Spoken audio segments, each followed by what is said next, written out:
நண்பர்களுக்கு வணக்கம். பயிற்று படைப்பகம் உங்களை அன்புடன் வரவேற்கிறது.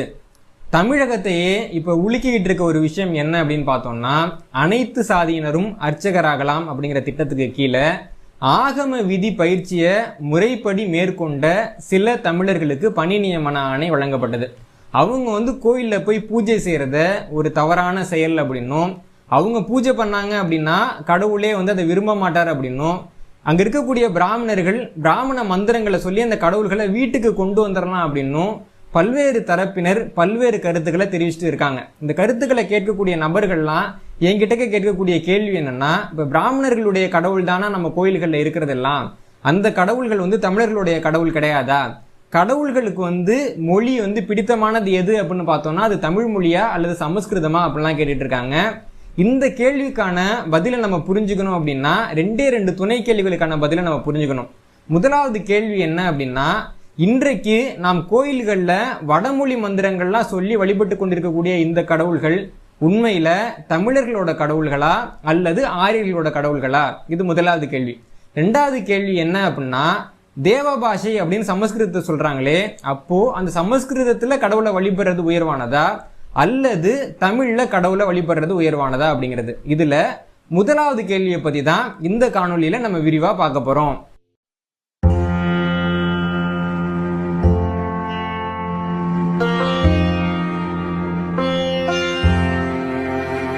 தமிழர்கள் என்னதான் பெரிய தெய்வங்களோட கோயில்களுக்கு போனாலும் நம்ம எல்லாருக்குமே குலதெய்வம் அப்படின்னு ஒண்ணு இருக்கு. அந்த குலதெய்வத்தோட கோயில்ல நம்ம தமிழ்ல தான் வழிபடுறோம். அங்க பூசை செய்யக்கூடிய பூசாரிகள் பொதுவாக தமிழர்களாகத்தான் இருக்காங்க. இது போக நம்ம பெரிய தெய்வங்களோட கோயிலுக்கு போனோம் அப்படின்னா அது எந்த தெய்வமா இருந்தாலும் எல்லா இடங்கள்லயுமே சமஸ்கிருத மந்திரங்களை சொல்லிதான் இன்னைக்கு பூசையை நடத்துறாங்க. அவங்க என்ன சொல்றாங்கன்னா, சமஸ்கிருதத்துல தான் இதுக்கான மந்திரங்கள் எல்லாமே இருக்கு, தமிழ்ல இதுக்கான மந்திரங்களே கிடையாது, சமஸ்கிருத மந்திரங்களை ஓதுறது தான் ஆகம முறைப்படி சரி அப்படின்லாம் சொல்லிட்டு இப்போ சமஸ்கிருதத்துல வழிபாடு தான் பெரும்பாலான இடங்களில் நடத்தப்படுது. ஆக மொத்தம் அர்ச்சனைக்கு பணம் கொடுக்கக்கூடியவங்க நம்மளா இருந்தாலும் நம்முடைய மொழி தமிழாக இருந்தாலும் கடவுளுக்கு தெரிந்த மொழி சமஸ்கிருதம் தான் அப்படின்னு சொல்லி அதன் பெயரால தான் எல்லா கோயில்கள்லயுமே இப்ப சமஸ்கிருதம்ங்கிறது ஒரு வழிபாட்டு மொழியா இருந்துகிட்டு இருக்கு. ஆரியர்கள் அவங்களுடைய மந்திரங்களுக்கு அடிப்படையா சொல்றது எதை?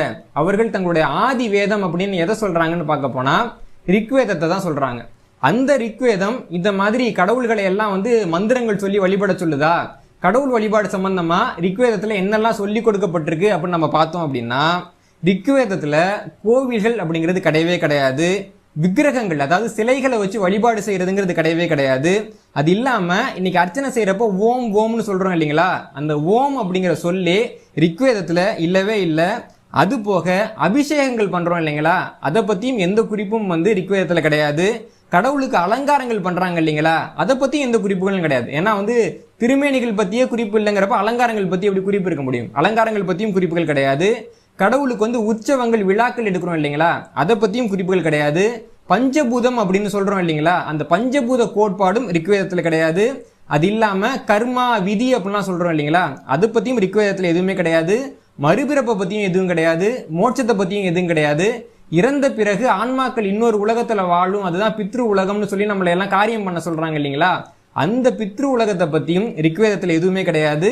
இப்படி இன்றைக்கு எதெல்லாம் வழிபாடு எதெல்லாம் சமஸ்கிருதம் சார்ந்தது அப்படின்னு சொல்லப்படுதோ இது எதுவுமே ரிக்வேதத்துல கிடையாது.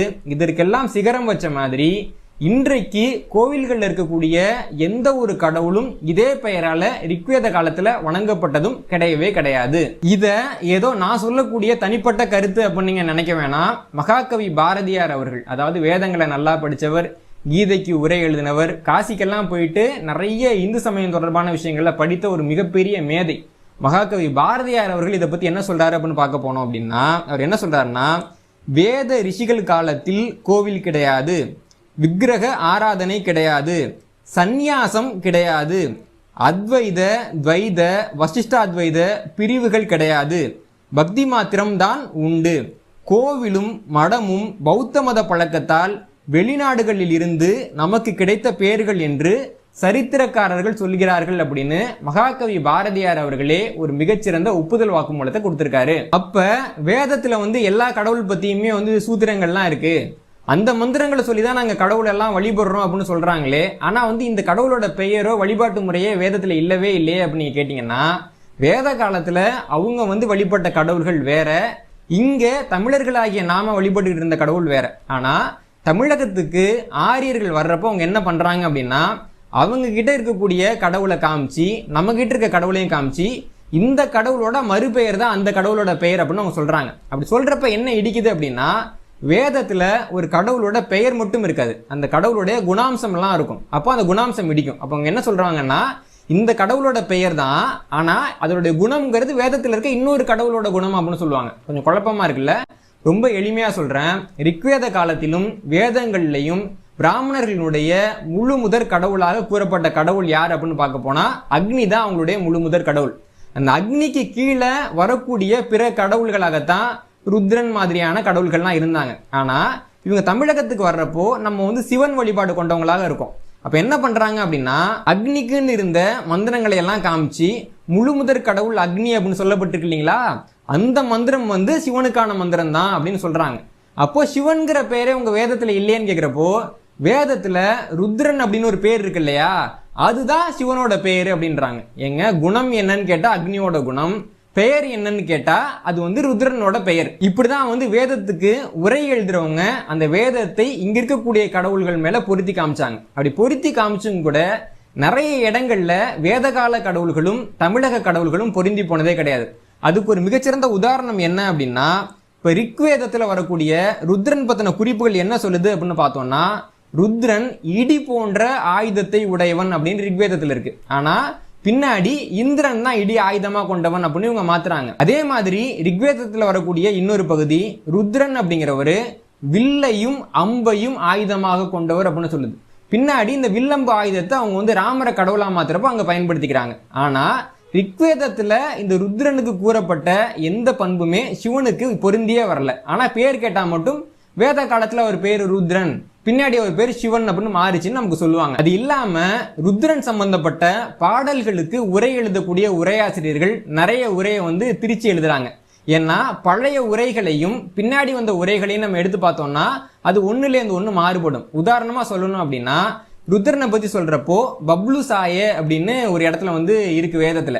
இந்த பப்ளு சாயே அப்படிங்கிறதுக்கு என்ன அர்த்தம் அப்படின்னு கேட்கிறப்போ என்ன சொல்றாங்கன்னா, எருதின் மேல் இருப்பவர், அதனாலதான் பப்ளு சாயே அப்படின்னு சொல்றாங்கன்னு இப்ப இருக்க உரைக்காரர்கள் சொல்றாங்க. ஆனா முன்னாடி இருந்த சாயனர் அப்படிங்கிற உரையாசிரியர் என்ன சொல்றாருன்னா, பப்ளு சாயே அப்படின்னா பழுப்பு நிறத்தவன் அப்படின்னு அர்த்தம் அப்படின்னு அவர் சொல்றாரு. ஆக மொத்தம் இப்ப இருக்க உரைங்கிறது வேறையா இருக்கு, முன்னாடி இருந்த உரைங்கிறது வேறையா இருக்கு. அது இல்லாம சோம அப்படிங்கிற வார்த்தைக்கு இப்ப என்ன அர்த்தம் சொல்றாங்க அப்படின்னா, உமையோடு இருப்பவர், அதனாலதான் அவருக்கு வந்து சோம அப்படின்னு பெயர் சொல்லப்பட்டதுன்னு இப்ப இருக்கக்கூடிய உரையாசிரியர்கள் சொல்றாங்க. ஆனா சாயனர் உரை எழுதினப்போ அவர் காலத்துல சோம அப்படிங்கிறது ஒரு தாவரம். அந்த சோம அப்படிங்கிற தாவரத்தில இருந்து வடித்து எடுக்கப்படக்கூடிய மதுவுக்கு தான் சோமபானம் அப்படின்னு பெயர் அப்படின்னு சாயனர் எழுதுறாரு. ஆக மொத்தம் இந்த உரையாசிரியர்கள் என்ன பண்றாங்க அப்படின்னா, ஒரு கடவுளினுடைய உண்மையான விளக்கம் வேதத்துல என்ன இருக்கோ அதை மாத்தி தமிழர்கள் வழிபட்ட கடவுளோட விளக்கம் என்ன இருக்கோ அந்த விளக்கத்தின் பக்கமாக நகர்த்தக்கூடிய வேலையை இந்த வேதத்திற்கான உரை எழுதுபவர்களும் நிறைய இடத்துல செஞ்சிருக்காங்க. அப்படியெல்லாம் செஞ்சாலும் கூட ருத்ரன் அப்படிங்கிறவரு வந்து சிவன் தான் அப்படின்னு அவங்களால நிரூபிக்க முடியல. அதுக்கு என்ன காரணம்னு பாத்தீங்கன்னா, ருத்ரன் அப்படிங்கிறவரு வேதத்தின்படி ஒரு குறிப்பிட்ட நபர் கிடையாது. நிறைய ருத்ரர்கள் இருந்ததாக வேதத்திலேயே குறிப்பு இருக்கு.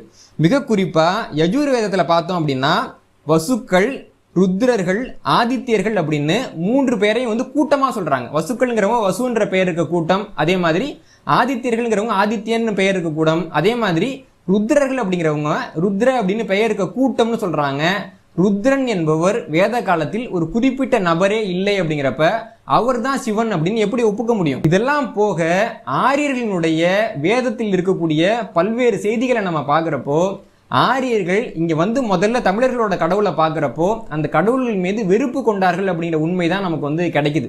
அதற்கான மிகச்சிறந்த ஆதாரம் நமக்கு எங்க கிடைக்குது அப்படின்னு நம்ம பார்த்தோம்னா, ஆரியர்கள் இந்தியாவுக்குள்ள வர்றப்பயே இங்க இருக்கக்கூடிய மக்கள் வந்து லிங்க வழிபாடு கொண்ட மக்களாக இருந்தாங்க.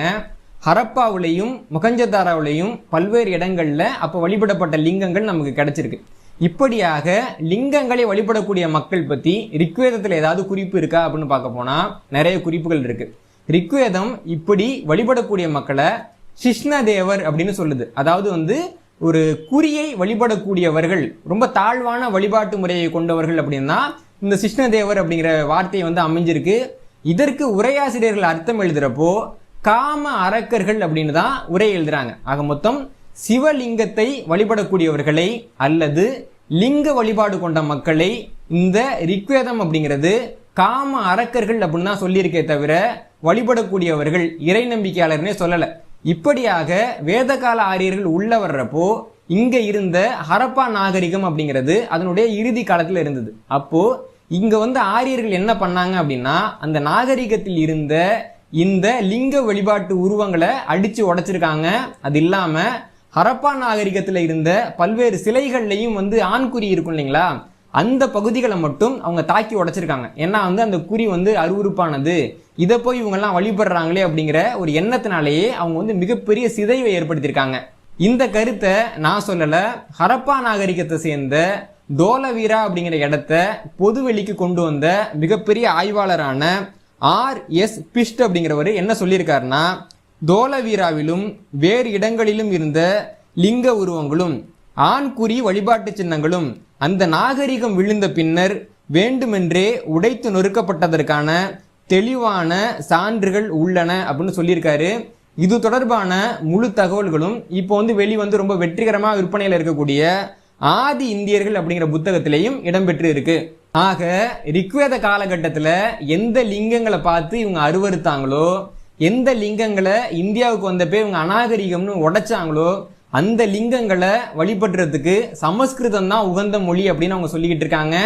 வேதத்தில் இருக்கக்கூடிய அவர்களுடைய ருத்ரன் அப்படிங்கிற கடவுள் தான் தமிழர்களுடைய சிவன் அப்படின்னு சொல்லியும் நம்மளை ஏமாத்திட்டு இருக்காங்க. இது சிவ வழிபாட்டில் மட்டும் நடக்கல, இந்த மாதிரி ஒவ்வொரு வழிபாடும் ஆரியர்களால திரிக்கப்பட்டிருக்கு. இன்னைக்கு ரொம்ப பிரபலமாக இருக்கக்கூடிய இந்து சமய கடவுள் அப்படின்னு நம்ம பிள்ளையார சொல்லலாம். ஏன்னா பிள்ளையார எந்த வடிவத்திலையும் நம்ம வழிபட்டுக்கலாம், எந்த ஒரு வகையாகவும் நம்ம வரையலாம். நிறைய விழாக்கள் இருக்கு. மக்களுக்கு மனதுக்கு ரொம்ப நெருக்கமான கடவுள், குழந்தைங்களுக்கு கூட பிடித்த கடவுள் அப்படின்னு நம்ம பிள்ளையார சொல்லலாம். இந்த பிள்ளையாருக்கான ஒரு ஹோமங்களாக இருக்கட்டும், யாகங்களாக இருக்கட்டும், அர்ச்சனையாக இருக்கட்டும், எல்லாமே பொதுவாக சமஸ்கிருதத்துல தான் சொல்லப்படுது. ஆனா உண்மையாகவே வேதத்துல விநாயகர் தொடர்பாக அதுவும் ரொம்ப தெளிவா சொல்லணும் அப்படின்னா, தமிழர்கள் வணங்கிய யானை முக கடவுளான பிள்ளையார் தொடர்பாக வேதத்தில் இருக்கக்கூடிய ஸ்லோகங்கள் எவ்வளவு அப்படின்னு பார்க்க போனா 0.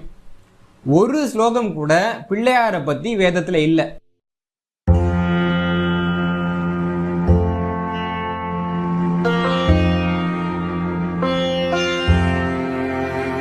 கணேச சூக்தம்னு ஒன்று இருக்குன்னு சொல்றாங்க.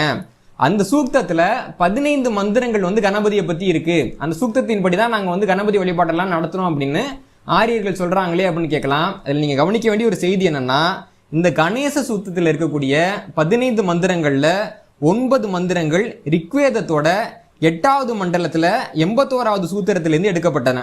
இந்த பாடல்கள் கணபதியை குறிக்கக்கூடியது கிடையாது, பிள்ளையாரை குறிக்கக்கூடியது கிடையாது. இந்த 9 பாடல்களும் இந்திரனை குறிக்கக்கூடியவை. அடுத்ததாக இருக்கக்கூடிய 2 மந்திரங்களை நம்ம பார்த்தோம் அப்படின்னா, ரிக்வேதத்துல 2வது மண்டலத்தில் இருக்கக்கூடிய 23வது சூக்தத்திலிருந்து எடுக்கப்பட்டவை. இவை பிரம்மணஸ்பதி அப்படிங்கிற இன்னொரு கடவுளை குறிக்கக்கூடியவை. அது இல்லாம மீதம் இருக்கக்கூடிய 4 மந்திரங்கள் ரிக்வேதத்தோட 10வது மண்டலத்தில் இருக்க 112வது சூத்திரத்தில் இருக்கிறது. இதுவும் இந்திரனை துதிக்கக்கூடிய பாடல்களாக தான் இருக்கு. ஆக மொத்தத்துல இன்னைக்கு கணபதிக்கான பாடல்கள் அப்படின்னு அவங்க எதை சொல்லிட்டு இருக்காங்களோ, அந்த பாடல்கள் எதுவுமே உண்மையில கணபதிக்காக ஏற்றப்படல. இந்திரனுக்காக ஒரு பாடலை எழுதுறது, அந்த பாடல் பயன்படல, இந்திரன் யாரும் வழிபடல அப்படிங்கிறப்போ கணபதியை தான் வழிபடுறாங்க அப்படின்னா அந்த பாடலை கொண்டு கணபதியை வழிபடுறது. இப்படிதான் பெரும்பாலான கோயில்கள்ல அவங்க மந்திரங்களை பயன்படுத்துறாங்க. அது இல்லாம பிள்ளையார் அப்படிங்கிற நம்ம தமிழர் கடவுளே வேதத்துல ஒரு இடத்துலயும் கிடையாது. ஏன்னா வேதத்துல கணபதி அப்படிங்கிற ஒரு பெயர் தான் காணப்படுது. அந்த கணபதி அப்படிங்கிற பெயர் கடவுளை குறிக்கக்கூடிய பெயராக இருக்கா அப்படின்னு பார்க்க போனா இல்ல. ஏன்னா இந்து மதம் எங்கே போகிறது அப்படிங்கிற புத்தகத்துல பழுத்த இந்துத்துவவாதியான ராமானுஜ தாத்தாச்சாரியார் அவர்கள் என்ன சொல்றாங்க அப்படின்னா, கணபதி அப்படிங்கிற சொல்லுக்கு என்ன அர்த்தம்னா ஒரு கூட்டத்தோட தலைவர்னு தான் அர்த்தம். ஏன்னா வேத காலத்துல பாத்தீங்க அப்படின்னா ஆரியர்கள் சின்ன சின்ன கூட்டங்களாக இயங்கிட்டு இருந்தாங்க. அப்படி இயங்குறப்போ ஒரு குறிப்பிட்ட கூட்டத்துக்கு, அந்த கணத்துக்கு, ஏன்னா கணம்னா கூட்டம்னு அர்த்தம், அந்த கணத்துக்கு யார் தலைவரா இருக்காரோ அவர் தான் கணபதி. ஆக மொத்தத்துல கூட்டத்துக்கு தலைவனாக இருந்த ஒரு மனிதனை குறிக்கக்கூடிய சொல்லாகத்தான் கணபதி அப்படிங்கிற சொல் வேதத்துல பயன்படுத்தப்பட்டிருக்கு. கணபதி அப்படிங்கிற பெயர்ல வேத காலத்துல கடவுளே இல்லை அப்படின்னு ராமானுஜ தத்தாச்சாரியார் அவர்களே சொல்லியிருக்காங்க. அது போக இன்னைக்கு பாத்தீங்க அப்படின்னா கணபதி அப்படிங்கிறவர் இந்து சமயத்தோட ஒரு கடவுளாக கொண்டாடப்படுறாரு. ஆனா வேத காலத்திலையும் சரி, இன்னும் சொல்லணும் அப்படின்னா கிபி 6ஆம் நூற்றாண்டு வரைக்கும் கூட கணபதி அப்படிங்கிறவர் ஒரு இந்து சமய கடவுளாகவே இல்லை. அடிப்படையில பார்த்தோம் அப்படின்னா கணபதி அப்படிங்கிறவர் ஒரு ஆசீவக கடவுள். ஏன்னா ஆசீவகம் தான் என்ன சொல்லுதுன்னா, மனிதனுக்கு இருக்கக்கூடிய அறிவு வந்து யானையோட அறிவு மாதிரி இருக்கணும், மனிதனுடைய உடம்பு வந்து நல்லா வளமா இருக்கணும் அப்படின்னு சொல்லுது. அப்படிப்பட்ட மதம் ஆசீவகம். ஆசீவகத்தோட கடவுள்களை பார்த்தீங்க அப்படின்னா அவங்க வந்து வெட்ட வெளியில தான் உட்காந்துருப்பாங்க, அவங்களுக்கு கோயில்கள் இருக்காது. இங்க நல்லா கவனிங்க, கணபதி இந்து சமயத்தோட கடவுள் தான் அப்படின்னு சொன்னா மற்ற கடவுள்களுக்கெல்லாம் கோவில் இருக்கிறப்போ கணபதி மட்டும் ஏன் வந்து ஆத்தங்கரையிலையும் குளத்தங்கரையிலையும் உட்காந்துருக்காரு, மற்ற கடவுள்களால ஏன் இப்படி உட்கார முடியல அப்படின்னு கேட்டீங்கன்னா பதில் இருக்காது. ஏன்னா ஆசீவக கடவுள்களை பார்த்தீங்க அப்படின்னா கணபதி உட்காந்துருக்க மாதிரி ஐயனாரும் ஆத்தங்கரையில தான் உட்காந்துருப்பாரு. அப்போ ஐயனாருடைய வழிபாடு எப்படி இருக்கோ அதே மாதிரிதான் கணபதியோட வழிபாடு இருந்திருக்கு. ஆனா பிற்காலத்துல ஆசீவக சமயத்தினுடைய வீழ்ச்சிக்கு பின்னாடி பிள்ளையார் வழிபாடை ஒழிக்கிறதுக்கு நிறைய முயற்சிகள் நடக்குது. ஆனா அந்த முயற்சிகள் பலனே கொடுக்கல. மக்கள் எல்லாம் வந்து பிள்ளையாரை வழிபட்டுட்டே இருக்காங்கன்றப்போ ஒரு முடிவு பண்றாங்க, இதுக்கு மேல நம்ம பிள்ளையாரை ஒழிக்க முடியாது. அப்போ வேதத்தில் இருக்கக்கூடிய கணபதி தான் பிள்ளையார் அப்படின்னு சொல்லுவோம். வேதத்துல வந்து பிரம்மணஸ்பதி அப்படின்னு ஒரு நபரை பத்தின ஆற்றல்கள்லாம் இருக்கு. அந்த பிரம்மணஸ்பதியோட ஆற்றல்களை கொண்டு வந்து இந்த பிள்ளையாருக்கு பொருத்துவோம். அதன் மூலமாக இந்து சமயத்துக்குள்ள வந்து நம்ம பிள்ளையாரை இழுத்துக்கலாம் அப்படின்னு முடிவு பண்ணி 6ஆம் நூற்றாண்டுக்கு பின்னாடி தான் இந்து சமயத்தினுடைய கடவுள்கள்ல ஒருத்தராக பிள்ளையார் உள்ளே விழுங்கப்பட்டார் அப்படிங்கறதான் வரலாறு. இந்து சமயம் ஆரம்ப காலகட்டத்துல பிள்ளையார ஒரு வேண்டாத கடவுளாகத்தான் பார்த்தது அப்படிங்கிறதுக்கு நிறைய ஆதாரங்கள் இருக்கு. அதுல பிரதானமான ஆதாரம் என்ன அப்படின்னா விக்னேஸ்வரன் அப்படின்னு அவர் வைக்கப்பட்ட பெயர். இன்னைக்கு வந்து விக்னேஸ்வரன் அப்படிங்கிற பெயருக்கு வந்து என்ன விளக்க சொல்றாங்க அப்படின்னா வினைகளை நீக்குபவன், தீமைகளை நீக்குபவன், அதனாலதான் வந்து நான் விக்னேஸ்வரன் அப்படின்னு பெயர் வச்சோன்றாங்க. ஆனா சமஸ்கிருதத்துல விக்னம் அப்படின்னா தொல்லை அல்லது தீமை அப்படின்னு அர்த்தம், ஈஸ்வரன் அப்படின்னா கொடுக்கக்கூடியவர் அப்படின்னு அர்த்தம். ஆக மொத்தத்துல விக்னேஸ்வரன் அப்படிங்கிற அந்த பெயரை நம்ம அப்படியே நேரடியா எடுத்துக்கிட்டோம் அப்படின்னா தொல்லைகளை கொடுக்கக்கூடிய கடவுள் அப்படின்னா அவருக்கு பேருக்கான அர்த்தம் வரும். ஏன்னா ஆரம்ப காலகட்டத்துல ஆரியர்கள் இந்த பிள்ளையார் வழிபாட்டை தொல்லை கொடுக்கக்கூடிய வழிபாட்டாக தான் பார்த்தாங்க. அதனால தொல்லைகளின் கடவுள் அப்படின்னு அவருக்கு பெயரையும் வச்சுட்டாங்க. பிற்காலத்துல அதே கடவுளை அவங்க பூஜை பண்ணணுங்கிற நிலைமை வர்றப்போ அவர் வந்து வினைகளை மாற்றும் கடவுள், நீக்கும் கடவுள் அப்படின்னு விளக்க உரையை மட்டும் அவங்க மாத்தி எழுதியிருக்காங்க. இன்னொரு பக்கம் ஆரியர்கள் அவர்களே எழுதிய சட்ட நூல்கள்ல ஒன்னான மனு தர்மத்துல கணபதி வழிபாடு என்பது ஒதுக்கி வைக்கப்பட்ட விரும்பத்தகாத வழிபாடுகள்ல ஒன்னாக இருந்தது. இதுக்கு என்ன ஆதாரம்னு கேட்டீங்கன்னா மனு தர்ம சாஸ்திரத்துல 3வது பகுதியில் இருக்கிற 164வது கருத்து என்ன சொல்லுது அப்படின்னா கணபதி சூத்திரர்களின் கடவுள், கணபதியின் அடியார்கள் செய்யும் கணயாகம் என்னும் சடங்கை செய்தவன் சிரார்த்த விருந்தில், அதாவது துக்கத்துக்கு பின்னாடி ஒரு விருந்து வைப்பாங்க, அந்த விருந்தில் இருந்து கூட விலக்கப்பட வேண்டும் அப்படின்னு மனு தர்ம சாஸ்திரம் சொல்லுது. இந்த கணயாகம்னா என்ன அப்படின்னு கேட்கிறப்போ அதற்கான விளக்கம் சொல்லக்கூடியவங்க என்ன சொல்றாங்க அப்படின்னா, அதாவது மிக குறிப்பா சொல்லணும் அப்படின்னா உரையாசிரியர் கோவிந்தராஜன் கணயாகத்துக்கு வந்து என்ன விளக்கம் சொல்றாரு அப்படின்னா கணபதியால ஆட்கொள்ளப்பட்ட ஒருவன் தண்ணீல முழுகிற மாதிரி கனவு காண்பான், தீய மிருகங்கள் மீது சவாரி செய்வான், அவன் தன்னுடைய அறிவு ஒளியை இழந்து போவான் அப்படின்னு அவங்களுடைய பூர்வீக கருத்துக்கள் சொல்றதா அவர் சொல்றாரு. அது இல்லாம கிரகசூத்திரம் அப்படின்னு ஒரு சமஸ்கிருத நூல் இருக்கு. அந்த நூல் என்ன சொல்லுது அப்படின்னா இந்த பிள்ளையார் வந்து ஒரு மனிதனை பிடிக்கிறப்போ அந்த மனிதனுக்கு என்ன மாதிரி பிரச்சனைகள்லாம் வரும்னு கிரகசூத்திரம் விளக்குது. அவங்க என்ன சொல்றாங்க அந்த நூல்லன்னு பார்க்க போனா ஒரு மனிதனுக்கு பிள்ளையார் பிடிச்சிருச்சு அப்படின்னா, இன்னைக்கு நம்ம பேய் பிடிச்சிட்டுன்னு சொல்றோம் இல்லைங்களா, அந்த மாதிரி ஒரு மனிதனுக்கு பிள்ளையார் பிடிச்சது அப்படின்னா ஆளத்தகுதி இருந்தும் அவன் இளவரசனாக இருந்தும் அவனுக்கு ஆட்சி கிடைக்காது, மனம் புரிய தகுதி இருந்தும் மணப்பெண்ணுக்கு மணமகன் கிடைக்க மாட்டான், பிள்ளை பெறுவதற்குரிய தகுதி இருக்கக்கூடிய பெண் பிள்ளைக்கு பிள்ளை பெற முடியாமல் போகும், கற்றுத்தர தகுதி வாய்ந்த ஆசானுக்கு நல்ல மாணவர்கள் கிடைக்க மாட்டார்கள், மாணவர்களால் கல்வி கற்க முடியாமல் போகும், கல்வி கற்க தொடங்கினாலும் கூட அந்த கல்வி பாதியில் நிற்கும், வணிபமும் வேளாண்மையும் பலனே தராது அப்படின்னு பிள்ளையார் வழிபடக்கூடியவர்கள் இந்த மாதிரியான கெட்டதை தான் அடைவாங்க அப்படின்ட்டு சமஸ்கிருதத்துல எழுதப்பட்ட கிரகசூத்திரம் அப்படிங்கிற நூலே சொல்லி இருக்கு. ஆனா ஒரு கட்டத்துக்கு மேல பிள்ளையார் வழிபாட்டை மக்கள் கிட்ட இருந்து அகற்ற முடியாது அப்படின்னு தெரிஞ்ச உடனே புதுசா ஒரு 4 கதைகளை எழுதி விநாயகருங்கிறவர் வந்து சிவனுடைய மகன் தான், அவருக்கு வந்து இந்த மாதிரி ஒரு கதை இருக்கு, அந்த மாதிரி ஒரு கதை இருக்குன்னு ஒரு 4 கதையை எழுதி, ஏன்னா வந்து வரலாறுனா ஒண்ணுதான் இருக்கும், கதைனா 4-5 எழுதிக்கலாம், அப்படியாக ஒரு 4 வெவ்வேறு கதைகளை எழுதி விநாயகர் வந்து இந்து சமயத்துக்குள்ள கொண்டு வரப்பட்டாரு. அதற்கு பின்னாடி எந்த சமஸ்கிருதத்தை பயன்படுத்தக்கூடிய ஆரியர்கள் அது வரைக்கும் விநாயகரை திட்டிட்டு இருந்தாங்களோ அவரே வந்து விநாயகர் வந்து சிறந்த கடவுள், அவர் தான் அருளை கொடுக்கக்கூடியவர் அப்படின்னு சொன்னாங்க. ஒரு உதாரணம் சொல்லணும் அப்படின்னா இப்ப நாரத புராணம் அப்படின்னு ஒரு நூல் இருக்கு. அது என்ன சொல்லுது அப்படின்னா கணேசனுக்கு ஸ்தோத்திரத்தை எழுதி அந்த ஸ்தோத்திரத்தை 8 பிரதிகள் எடுத்து 8 பிராமணர்களுக்கு நீங்க கொடுத்தீங்க அப்படின்னா இதன் மூலமாக உங்களுக்கு வந்து கணேசனுடைய அருள் கிடைக்கும், உங்களுக்கு வந்து கல்வி, கேள்வி, ஞானம், வளம் எல்லாமே கிடைக்கும் அப்படின்றாங்க. இப்போ நம்ம பாக்குறோம் இல்லைங்களா, ஒரு பிரிண்ட் அவுட்டை காமிச்சு இந்த பிரிண்ட் அவுட்டை நீங்கள் 4 பிரதிகள் எடுத்து 4 பேரிடம் கொடுக்கவும், அப்படி கொடுத்தால் உங்களுக்கு உடனே நல்லது நடக்கும், இல்லை என்றால் தீமை நடக்கும், உடனே செய்யும் அப்படிலாம் நம்ம பார்க்கிறோம் இல்லைங்களா. இதே மாதிரியான ஒரு மார்க்கெட்டிங் உத்திய நாரதர் புராணம் பயன்படுத்தி பின்னாடி அவர்கள் அளித்த அந்த கணேச வழிபாடு அவர்களே வளர்க்கவும் ஆரம்பிச்சாங்க. இன்னைக்கு எந்த ஒரு பிரச்சனைன்னு சொன்னாலும் கணபதியோட பெயரால அவருக்கு இல்லாத மந்திரங்களை சொல்லி ஹோமங்கள் நடத்துறாங்க, யாகங்கள் நடத்துறாங்க, என்னென்னமோ பண்றாங்க. ஆனாலும் கூட இந்து சமயத்துல கணபதியினுடைய உருவத்தை நிறுவி வழிபடுறதுக்கு இன்னைக்கு வரைக்கும் ஆகம விதி கிடையாது. அதே மாதிரி கணபதிக்கு வந்து கோவில் கட்டி தான் வழிபடணும் அப்படிங்கிறது கிடையாது.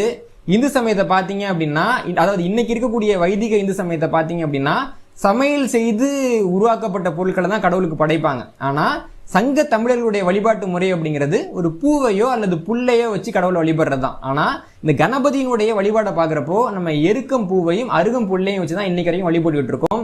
சங்க கால தமிழர் வழிபாட்டினுடைய தொடர்ச்சியாக கணபதியினுடைய வழிபாடு அப்படிங்கிறது இருக்கு. பிள்ளையார் அப்படிங்கிற ஒரு கடவுளை பிரித்து கணபதியாக, விக்னேஸ்வரனாக மாத்தி இருந்தாலும் கூட முழுமையா அந்த கடவுளை ஆரியர்களால மாற்ற முடியல அப்படிங்கிறது தான் உண்மை.